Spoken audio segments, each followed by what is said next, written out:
Saudara dan saudari yang dikasihi Tuhan, selamat berjumpa kembali dengan saya, Romo Valentinus Tejantara SIY, di rumah kita tercinta, Wisma Kencana Channel.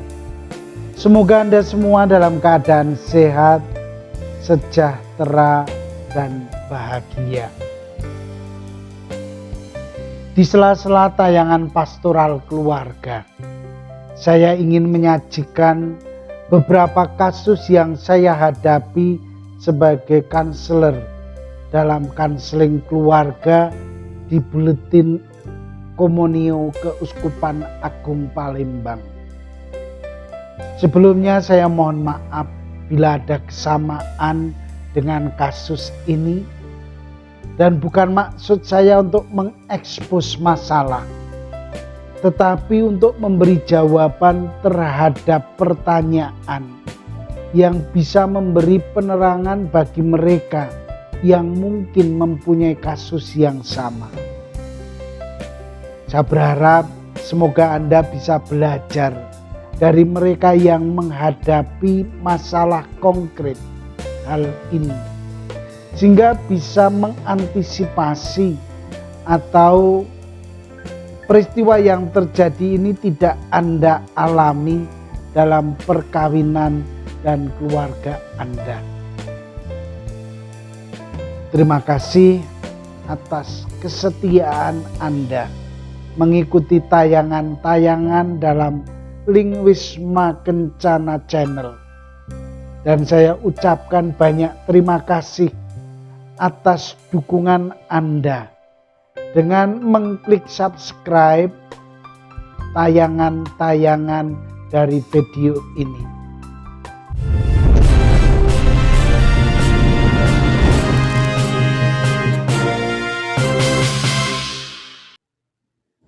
Saudara, akan saya bacakan kasusnya, dan setelah itu saya akan mencoba untuk menanggapinya. Maka inilah kasus yang pertama dihadapi oleh saudara kita yang ada di Palembang. Isinya gini, Romo, sebenarnya saya agak malu untuk menuliskan masalah ini kepada Romo. Tetapi saya buang jauh-jauh rasa itu, karena saya ingin mendapat nasihat dari Romo, supaya hati saya lebih lega, lebih tentram, lebih damai. Begini Romo, saya ini punya masalah yang rumit sehubungan dengan perkawinan saya. Saya menikah secara resmi dengan istri saya, dan perkawinan kami diberkati di dalam gereja sebagai sakramen.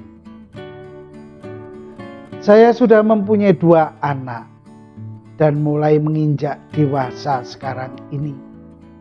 Namun keluarga saya kandas dalam tanda kutip perceraian yang tak resmi. Istri saya kabur dengan pria lain. Ini bukan kejadian yang pertama.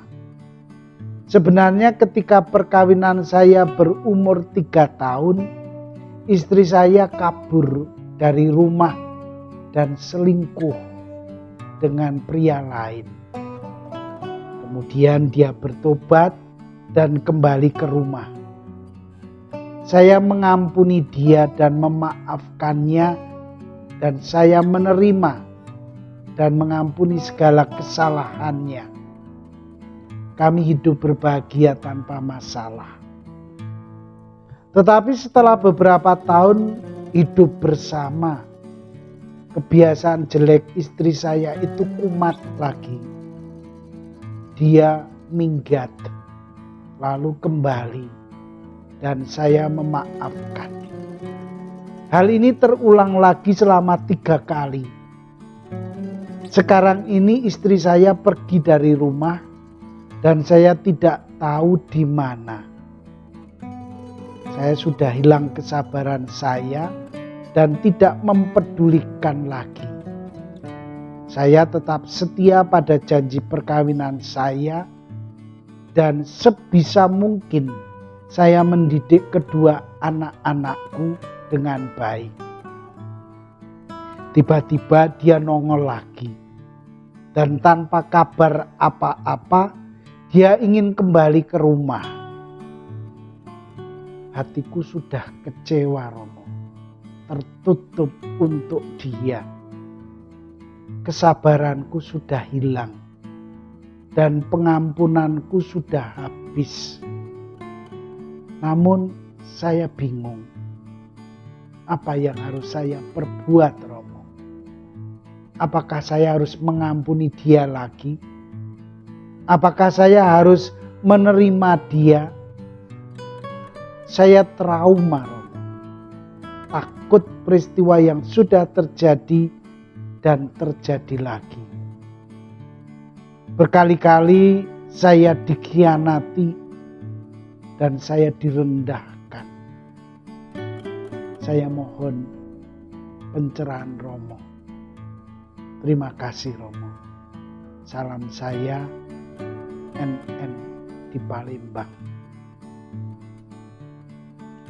Saudara dan saudari yang dikasihi Tuhan, bagaimana saya menjawab permasalahan itu? Saya mengatakan begini, saya ikut prihatin dan sedih membaca surat Anda. Tetapi juga ada perasaan bangga bahwa di zaman seperti ini masih ada orang yang mempunyai sifat luhur seperti Anda. Berdasarkan pada prinsip moral ajaran Kristiani, saya mengatakan, ampunilah dia. Apapun dosa yang telah dilakukan. Memang jawaban spontan itu mudah sekali dikatakan, tetapi sulit untuk dilakukan. Bukan tanpa dasar. Bukankah Kristus mengajari kita untuk mengampuni saudara kita yang bersalah 77 kali? Artinya bahwa pengampunan yang harus kita berikan kepada yang bersalah kepada kita itu tanpa batas dan secara total harus diberikan. Seperti bila kita meminta ampun atas dosa kita kepada Bapa di surga. Berkali-kali tanpa batas dan tanpa malu. Dan inilah ciri khas keutamaan Kristiani. Maka menurut hemat saya, rasanya Anda telah melakukan itu berkali-kali kepada istri Anda. Dan pengampunan itu membebaskan. Pengampunan itu melegakan. Dan menyembuhkan. Dan tidak banyak hal yang dibutuhkan dalam memberi pengampunan.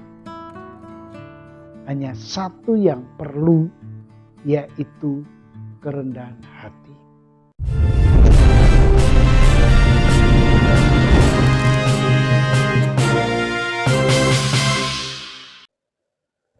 Hanya orang yang rendah hatilah yang mempunyai pengampunan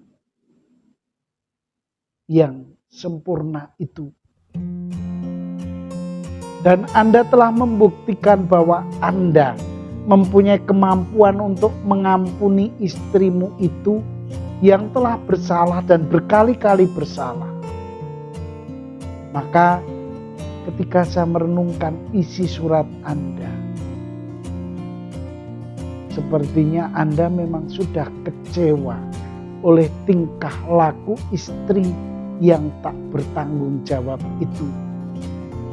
Sehingga saya mengatakan keluhuran hatimu mulai luntur. Memang gampang mengatakan bahwa Anda harus mengampuni. Jujur saja, seandainya saya menempatkan diri saya pada posisi dan situasi Anda, mungkin saya akan bersikap sama.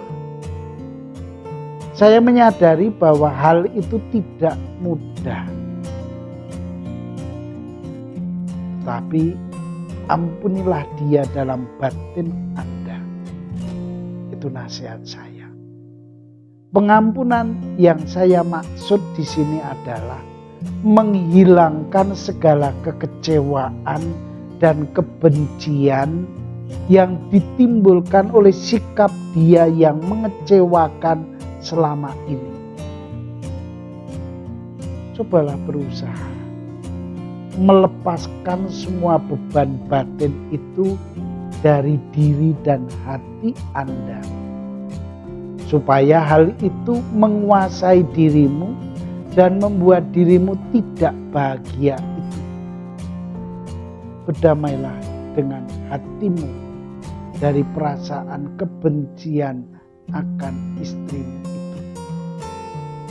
Serahkan dosa-dosa istrimu dan mintalah pengampunan kepada Tuhan.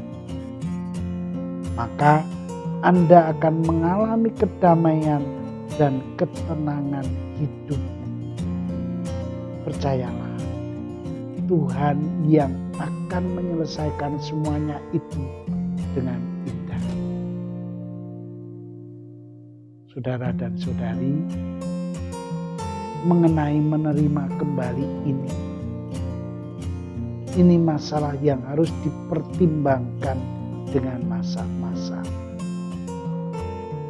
Pengampunan dengan mudah bisa diberikan, tetapi menerima kembali istrimu dalam keluarga pasti tidak segampang omongan.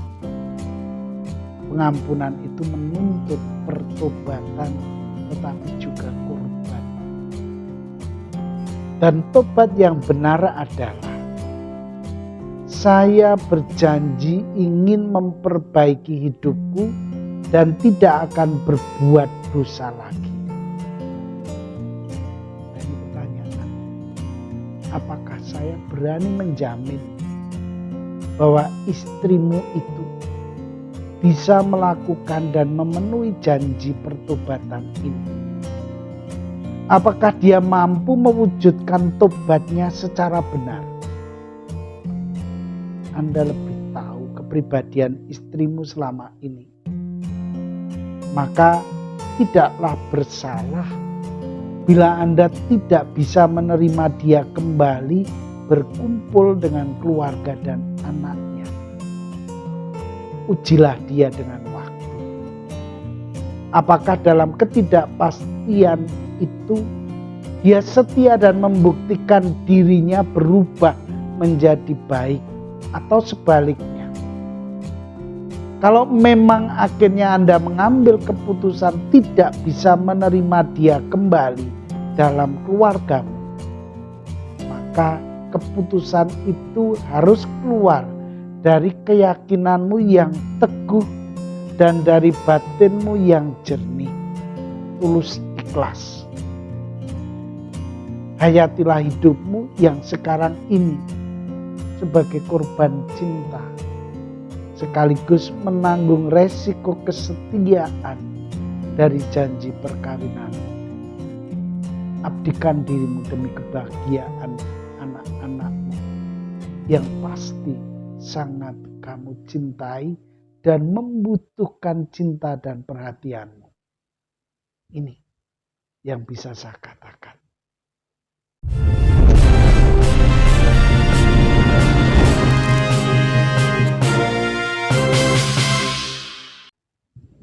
Saudara dan saudari yang terkasih, kiranya ini yang bisa saya katakan. Dan sebagai sumber inspirasi yang menguatkan, saya mengajak Anda semua yang mendengarkan renungan ini. Kitab Hosea dan perumpamaan anak yang hilang. Dua peristiwa dari kitab suci itu akan menjadi kekuatan untuk refleksi kita. Renungkanlah dan mohonlah pencerahan dari Bapa, supaya membantu kita dengan kerendahan hati untuk bisa dengan ikhlas mengampuni istrimu atau siapapun yang bersalah dengan diri. Untuk itu, saya ajak para sahabat untuk merenungkan tindakan pengampunan ini. Pengampunan suatu kata yang sederhana, mudah diucapkan, bukan dari serapan bahasa asing, karena pengampunan itu universal. Pengampunan itu juga merupakan salah satu tindakan yang paling sulit untuk dilakukan. Hal yang menarik adalah manusia ternyata lebih mudah mengampuni orang di luar keluarganya daripada orang tua, adik, kakaknya sendiri. Terutama lebih sulit lagi mengampuni suami atau istrinya sendiri. Walaupun seperti contoh tadi, orang lain ini telah melakukan perbuatan biadab yang jauh melebihi hukuman moral manapun. Namun ada kecenderungan di hati kita lebih sulit lagi memaafkan orang yang terdekat dengan hidup kita yang bersalah pada kita. Sekalipun dengan kesalahan yang jauh lebih ringan daripada pembunuhan. Pengampunan adalah dengan sengaja mengabaikan kemarahan dan respon lain dan berusaha keras untuk merespon orang yang berbuat kesalahan dengan prinsip moral kemurahan hati yang di dalamnya mungkin termasuk belas kasihan, kemurahan, penghargaan tanpa syarat dan kasih. Sahabat, pengampunan bukanlah hal yang pasif, artinya diam saja tanpa berbuat sesuatu, tetapi tindakan aktif berusaha untuk mengampuni. Pengampunan bukan pula melupakan, juga bukan menyerahkan pada nasib, karena merasa tidak mampu berbuat apa-apa. Pengampunan tidak selalu berarti rekonsiliasi dengan orang yang kita anggap melakukan kesalahan, melainkan suatu usaha yang terus-menerus dilakukan. Metanoia, istilah Latin. Kita mengabaikan respon amarah kita dan memberikan dan kemurahan walaupun hati kita masih merasa sakit. Semoga Tuhan menuntun dan melindungi Anda, menunjukkan kehendaknya yang indah pada waktu yang tepat. Semoga pengampunan ini juga menjadi sikap batin Anda, sehingga Anda menjadi semakin sempurna seperti Bapa sempurna adanya. Saya menyatukan doa dan berkat saya bersama Anda. Dan akhirnya terimalah berkat dan doa dan salam kasih saya. Vivat Cor Jesu per Cor Maria. Hiduplah hati kudus Yesus melalui hati Bunda Maria.